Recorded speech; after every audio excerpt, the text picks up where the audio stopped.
Why Dark Souls 2 is my favorite Dark Souls game. An essay by Billy the Squid.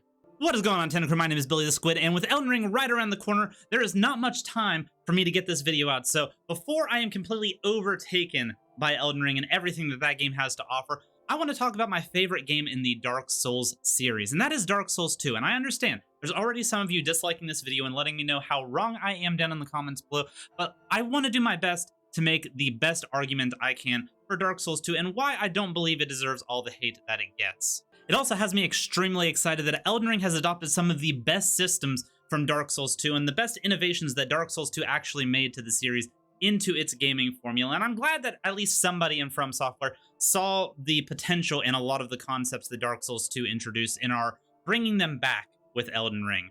And without further ado, Tenant Crew, let's strap in for that long, bumpy, and refreshing cross-country drive that is Dark Souls 2. So Dark Souls 2, while being the highest critically rated game of the Dark Souls series, if critic scores are even relevant to gaming these days, is one of the games that is the most panned by the community and is very much seen as the weakest entry in the Dark Souls series. It's a very polarizing game. People either love it or hate it. I see very few people that are in that middle ground, and I feel like a lot of this issue started right from the beginning, right with the marketing campaigns of Dark Souls 3. The marketing campaigns of Dark Souls 3 were extravagant. The CGI trailers that we got were beyond anything that we saw with Dark Souls 1, and it truly had people excited seeing what the next generation of this series had had. A lot of people, at this point, Dark Souls was still kind of a niche thing, and this was the first foray into them like hyper marketing this style of game. And boy, did they go out strong with the marketing. Perhaps a little too strong, because a lot of the things that we saw within the marketing campaigns did not come to fruition with the final product. A lot of the scenes, such as this mannequin armor here, was altered for the final product. A lot of the environments that we saw in most of the trailers were not even present in the finalized version of the game. Along with this, there were some technical limitations with the game. The game also went through a big restructure about halfway through development that saw a lot of ideas scrapped, and production was kind of rushed at that point because they did kind of go a route where they canned a lot of things that they had planned and were starting fresh. And these changes aren't just from the cinematic trailers either. They also showed up in the gameplay trailers with a lot of the engine work and a lot of the things that people had really seen and were really excited about because they were big deviations from what Dark Souls 1 had offered, were scrapped by the final product. Destructible environments, the lighting engine was severely neutered, and a lot of the aspects that these trailers were promising never came to fruition. Even with Scholar of the First Sin improving a lot of these aspects, we never truly got the gameplay experience that Dark Souls 2 had promised us from these gameplay trailers. And this is the first taste of bad blood that the community had towards the game, especially when the game came out and it was shown to be such a technical downgrade from what was promised. Now, this could be in part due to the developmental struggles that the game went through, going through a few rebrands during its development, or it could just be simply that the scope of the game was too big and they had to cut corners at some point, and some of the neater, cleaner aspects that mostly didn't affect gameplay outside of the lighting. The lighting would have been a huge difference between Dark Souls 1 to this game. But outside of that, they just needed to cut the corners of the polish. And polish is something that the community, again, is very critical of this game. And we'll get into that in a future section. And this brings us into the lorescape, which I feel like is misrepresented by a lot of the Dark Souls community. A lot of the Dark Souls community from the get-go were pretty unhappy with Dark Souls 2's lore set just because it didn't have a lot of direct ties to the game that they had already become accustomed to and the lore base that they knew and loved. There was no mentions of the previous game in this game, at least not directly. There were some callbacks and item descriptions, and that tends to be a lot of where this game's lore base comes from. They wanted to expand upon the lore from the first game without directly referencing it and showing like callbacks and fan service and stuff like that. This game was to show what is happening outside of the first game under the same problems, under the same curses that the first game set in motion. The curse of man and the hollowing of mankind is front and center in the Dark Souls 2 narrative. And to see that there is no connection from one game to another outside of them not name dropping things, I feel like is just negligence on the community's part. Scholar of this First Sin further expanded upon this by actually name dropping things and showing that Gwen's age and linking the fires and stuff like that is expanding out past Lordran and is actually affecting other regions of the world. The curse of undeath is growing, and that is the central lore piece of Dark Souls 2. And Scholar of the First Sin directly linking the two games did appease quite a few of the fanbase, while Scholar of the First Sin also completely ruined a lot of aspects of the game for a lot of the fanbase. This game's lore, though, thrives on parallels. Between Lordran and Drang Lake, there are almost exclusively parallels between the two lands because they are going through the same problems. Let's make a comparison for comparison's sake and take the Old Iron King and Gwen as two direct parallels, one from Lordran, one from Drang Lake, but they both have the same story arc going forward. Both are rulers that don't want to see their kingdom come to an end. Both sent the Hollows away out of fear that they would uprise against them, and both were undone by their own creation. Gwen, by the curse that he set forth by linking the First Flame, the Old Iron King, through the greed that he had put forward in making the Smelter Demon. And at the end of the day, they were both consumed by their own ambitions, and these parallels don't just stop at those ones. Every single one of the Great Lords has a direct parallel back to Dark Souls 1. So if you didn't see the comparisons with Dark Souls 1 and think that Dark Souls 2 is too disjointed lore-wise, you just weren't looking hard enough. In this game, all of the lore is based on item descriptions and environmental cues and nuances. So if you didn't pick that up from Dark Souls 1 to Dark Souls 2, that's on you, boo-boo. That's on you. And this all directly feeds into the final product that we got our hands on, Dark Souls 2, and today's footage is going to be captured from Dark Souls 2 Scholar of the First Sin edition, just for the visual fidelity and the frame rate. But the first thing I want to talk about with the game is the visual environments and the map design in general. This is both something that I've seen a lot of people very critical of, and I just do not understand why. I understand that Dark Souls 1 is unparalleled when it comes to map design. The interconnectivity of that map is honestly way ahead of its time, and they haven't been able to replicate that since. The map design is just too good. The lived-in world and the way that the world bends back in on itself is just perfect, in my opinion. But to take that golden standard of Dark Souls 1 map design and then say that Dark Souls 2's map design is bad, I feel like is overstepping a bit. Yes, it is not near the overworld map that Dark Souls 1 put in place, but the individual map segments are just as good as what the individual segments from Dark Souls 1 are, and in some cases they are significantly better than what Dark Souls 1 put forward, in my opinion. One of my favorite things to do in these games is to take your hub world and then look around and see what kind of environmental cues that you can pick up just from the hub world itself that are kind of going to give you an example of where you're going to go moving forward. And Majula is the perfect hub world for that. A nice little ocean bay town, and you can see all around you places that you're most likely going to go and you end up going in the future. The Forest of the Fallen Giants, going directly into the structures that are within the Forest of the Fallen Giants, is your first segue, but if you turn and pan this way, you can clearly see the Earthen Peak ruins with the big tower that goes to the Iron King's domain. If we go over this way, Hyde's Tower of Flame is sitting right there nicely within the bay. The stone bridges of the Shaded Ruins, and not to mention that 1/4 of this game's map is underneath of Majula in that well. So there's no way outside of that well being directly in Majula that you would ever know that that place existed. And if that isn't like foreshadowing, because whenever you start the game, you're not going to have the ability to drop down into that well, but you want to. And that is one thing that all of these games do very well, and Dark Souls 2 is no exception, is it makes you want to go to these places. You want to go over there. You want to go to that big tower. You want to go to this coastal little area over here. It makes you want. And within these areas, there is so much environmental variation. And I understand where a lot of people feel like the level design in Dark Souls 2 is modular. It doesn't feel like it truly connects. And that is partly true. Yes, like I said, the overworld map design and how the overworld was laid out is not good compared to Dark Souls 1, but it is not bad either. And for me personally, I would rather have a ton of environmental variation than I would to have each individual area connecting perfectly in an overworld system that makes sense. If it's good enough in that aspect, but the environmental variation goes above and beyond, I am a happy camper. Let me give you some examples. To start out, you have your weird magic forest that has a portal that you just magically popped out of, and a light off in the distance that just makes you want to run towards it. You have your Legend of Zelda style forest temple, complete with castles and soldiers that are wandering around aimlessly, their purpose long lost. You have your coastal ruins with a lighthouse lost to time, the one connecting feature from this place to the others that has been in derelict for years.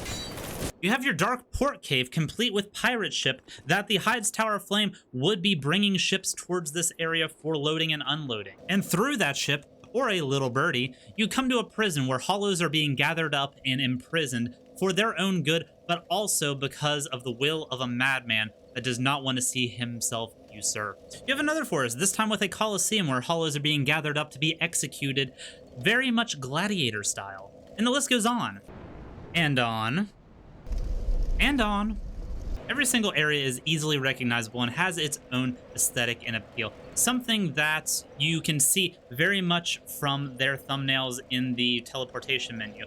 And while having teleportation right from the get-go is probably a detriment to this game overall, I did enjoy the fact that Dark Souls 1 made you work to have the ability to teleport, maybe up until you get to Drangley Castle, for instance, in this one.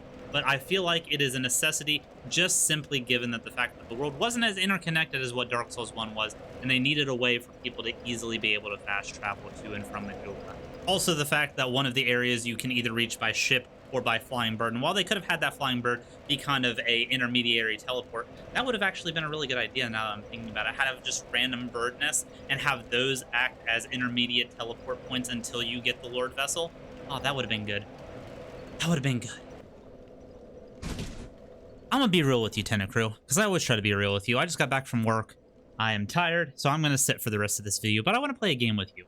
Let me know down in the comments below what order you would place the Dark Souls trilogy. 1, 2, and 3. Let me know down in the comments below. If you like Dark Souls 2, hit a like on this video. If you dislike Dark Souls 2, hit a dislike on this video. And if Dark Souls 2 is your favorite game in the trilogy, subscribe to the channel because you are definitely gonna like it here. Us Dark Souls 2 fanboys have to stick together. We got the world against us. So for the rest of this video, let's jump into the meat and potatoes of what makes Dark Souls 2 Dark Souls 2. We are going to talk about the stats, the gameplay, and the enemies. And first and foremost, let's get the elephant in the room out of the way, because this is probably one of the most controversial features that Dark Souls 2 had, and one of the most polarizing features that Dark Souls 2 had, and that is the adaptability stat right in behind me head. And adaptability was both a great idea and a poorly executed idea for a few different reasons. I actually have a video in defense of the adaptability stat in Dark Souls 2 and how it could have been a really, really good stat had it actually been, like, managed properly. But with what they ended up doing with adaptability, I can understand the frustrations. Not only does it directly affect how many iframes you get from rolling, which is what I think its primary purpose is and should have remained, but they also pigeonholed a bunch of other features into the stat that basically made it a necessity to spec into, outside of it being what I think its original purpose was to be a stat where light rolling builds or speedy builds go so that they get those extra iframes. Because in my perfect world, you don't need the iframes from rolling in all situations. If you are going a heavy build with a tower shield and stuff, you need more endurance than you do iframes. This would make it so that heavy rolling and stuff wouldn't even be that detrimental to the experience, simply because you could stat allocate other places and better defend yourself, just holding up a big ass piece of steel. And I understand coming from Dark Souls 1 to Dark Souls 3, where everybody had the same amount of iframes, that it wouldn't have it was going to be a controversial feature either way. People don't like change, especially when it comes to the things that make them safe. And in this game, dodge rolling has always been, and most likely will always be, the safest route of defense outside of blocking or tanking.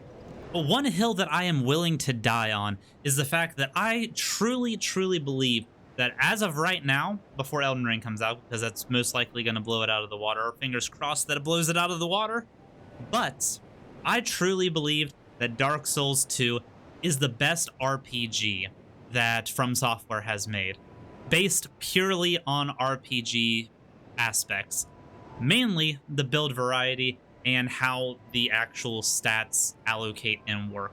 I think the amount of variety that Dark Souls 2 had, both in PvE, what you could take into PvE and have be viable, as well as the PvP aspect. There were so many different builds in the PvP scene during Dark Souls 2's heyday that it was honestly unparalleled, in my opinion, from Dark Souls 1 or Dark Souls 3 to come after it. It had the best PvP scene, in my humble opinion. And yes, no PvP scene is perfect. Dark Souls 2 still had issues with backstabbing.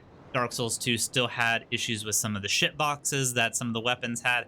But at the end of the day, it was a very well-balanced experience, and it had so much variety, just from, like, build allocation itself, from poise being a passive feature, so your armor actually meant something. If you got hit, you didn't just get 2 hits and then dodge roll out like you do in Dark Souls 3.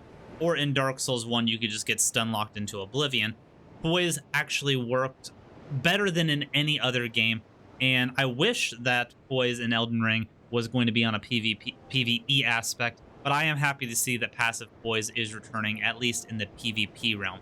And among other things that are returning in Elden Ring, that Dark Souls 2 really, really was pushing the envelope on what they could do, and I was horrified to see that they removed in Dark Souls 3. We have power stancing and twin blades, and I don't have a twin blade on me right now, but power stancing was one of the most revolutionary features that came out of Dark Souls 2. It's probably the #1 feature that Dark Souls 2 is known for. And if you're not familiar with what power stancing is, it is where if you have a certain stat allocation, you can have 2 weapons equipped. You can have it so that you can use each individual movesets, but if you hold down the triangle button, you now go into power stance mode, and you can use both of these weapons in the same combo. It's the same vein of the akimbo weapons that Dark Souls 3 had with, like, the sellsword twin blades, but you could mix and match any weapon in Dark Souls 2. And Elden Ring's bringing that back to a certain extent, where you can mix and match weapons in the same weapon class and power stance them, but it just, even that pales in comparison to me being able to take a ultra greatsword and a dagger and be able to power stance those weapons. It was magical. And now let's talk about gameplay, because this is one of the most misunderstood features of Dark Souls 2, and I think I broke down why people dislike how Dark Souls 2 feels in comparison to Dark Souls 1, because I was always under the impression that the animations weren't that different from Dark Souls 1. The attack speeds and stuff, in most cases, feel pretty similar to what they do in their Dark Souls 1 counterpart, and in some cases, some of the weapons, specifically the Greatsword class, actually feels significantly faster than what Dark Souls 1 had to it. So why do so many people call this Clunk Souls? Why do they call it Fat Souls? They call it Slow Souls. What actually drives this running idea? And I think I have figured it out.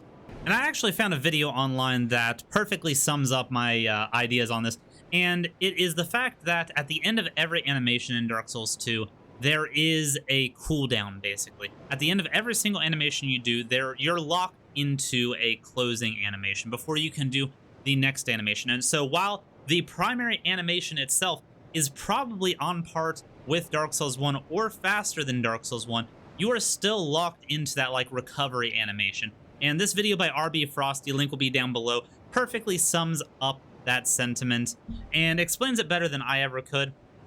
But as you can see here, we're using the Claymore, and the Claymore is actually faster, swinging-wise, than what it was in Dark Souls 1. But because of that input lag at the end, getting that roll out immediately puts it almost as on par with Dark Souls 1, just slightly faster in some situations to what Dark Souls 1 does, just simply because at the end of your attack strings, there is a recovery animation before you're able to roll or continue up with some other form of movement. There's a lot of animations in Dark Souls 2 that you can actually feint and use a roll to break out of the animation, such as a running R1 from the katana. As you can see, you start the wind up for that attack, and then you can go directly into a roll. And most of these were only really used in the PvP scene, but it was a good technique that you could do. And then you could kind of, if they go to roll backwards away from your rolling R1, but you cancel into a roll, you can immediately go into a rolling attack. It's really, really good. That on top of the fact that in PvP and in some cases PvE, you could go in and do some pseudo combos. They weren't true combos. They weren't 100% guaranteed like what the 2-hit combos in Dark Souls 3 are. But say, for instance, you go in and you connect with a running R1, you can immediately go into an R2, and if somebody rolls away and you can predict which way they're going to roll, you can get that 100% of the time if you can guess the 50-50 on which way they're going to roll. A lot of movement techniques that were not available in Dark Souls 1 and that were not available in Dark Souls 3 after. And stuff that people really don't think about. And the last thing I want to bring up is the enemies and bosses of Dark Souls 2, because I feel like this is also a point where Dark Souls 2 gets an unfair rap. And just going through the wiki page, there's roughly 200 unique enemies or characters in Dark Souls 2. That is a wild amount of variation. And I understand that the game stretches out far longer than any of the other Souls games do, so they do need to fill that void with unique content. But I do think there is plenty of unique content to be had as far as the enemies and characters that you meet along your journey go. Compared to this to Dark Souls 1 that had about 150 or less characters that you could uniquely interact with, it is very obvious that they went and tried to take it a scale up with Dark Souls 2 and the amount of things that you are going to encounter. Even Dark Souls 3 stepped it back on the amount of unique characters and enemies that you are going to come up against, even with all of the DLCs in tow. And I can already hear the argument, quality over quantity. And there is a lot of quality errors that I do think Dark Souls 2 had to kind of fill in the extended runtime of the game. Do I think that they are overpowering and the majority of the enemies and bosses in Dark Souls 2 are of this poor quality? I do not. I genuinely think that probably 90% of the bosses in this game are good bosses and unique bosses. On the good side of things, I think the Pursuer is probably the best humanoid big guy and armor boss that has been given in any of the Souls games, Dark Souls 1, 2, or 3. And the fact that Scholar of the First Sin actually made him pursue you throughout the game after you defeat him in your boss room, some people might have found that annoying. I found it really good and really thematic, and I enjoy fighting him every single time. He is genuinely a joy to fight, in my opinion. From the first time you fight him, all the way to the last time that you fight him at the Iron Keep. To keep this trend going, we have bosses such as the Lost Sinner. I liked the Skeleton Lords. You also have Mithra, the Baneful Queen, one of my favorite bosses in Dark Souls 2 from a thematic standpoint. The Smelter Demon. I enjoy the old Iron King fight, even if it isn't the most difficult thing, again, from a thematic standpoint. The Duke's Dear Freya is a treat to behold. The Looking Glass Knight. Dark Lurker, if you manage to go through all of the Caves of Darkness. There are just so many quality bosses mixed up in this game, and this isn't even counting the DLCs, which in their defense have some pretty crap tier bosses, but they also have some amazing bosses as well. But as for those crap tier bosses, it could be very much argued that Dark Souls 2 was lazy, and a lot of their bosses were either recycled as bosses later in the game, or recycled as enemies later in the game. And for people making this argument, did you play Dark Souls 1? Did you play Dark Souls 1? Because they did the exact same thing in Dark Souls 1 to a more egregious offense in some cases. We fought the Asylum Demon 3 times in Dark Souls 1. The Capra Demon, the Taurus Demon, they all became regular enemies in the game. So when you have bosses that are recycled later in the game, it's not really an argument considering the game that you are comparing it directly to made those same issues. And I'm not going to look at Dark Souls 2 with rose-tinted glasses, okay? I understand that the old Dragon Slayer is Ornstein from Dark Souls 1 with a slightly altered moveset. I thought it was neat, but I can understand where somebody would call that lazy. The original Dragon Rider then being recycled down to twin Dragon Riders, I could also see being considered lazy. Although in that instance, I really liked the idea that they were going with. I just wish they would have done it with two different enemies, because having one guy up on a tower sniping at you with a great bow and another one in melee range, and you having to go over and get him to knock his buddy down off of the tower, I thought was really cool. I just wish they would have done it with something other than two more Dragon Riders. The Flexile Sentry and Ruin Sentinels end up being normal enemies later in the game. Again, just like the Capra and Taurus Demon. The Belfry Gargoyles are a blatant ripoff of the Gargoyles from Dark Souls 1. But after that, you really don't get that much shit tier quality or repetition in bosses. We don't talk about the Prowling Magus and the Congregation around these parts. We don't even consider those a boss, okay? And to be perfectly honest with you, I think most of these issues would not have even been issues if we weren't treated to the end of the game by this glorious lady right here, Miss Nashandra, probably the worst final boss that From Software has ever put out, or very possibly one of the worst final bosses of all time for this style of game.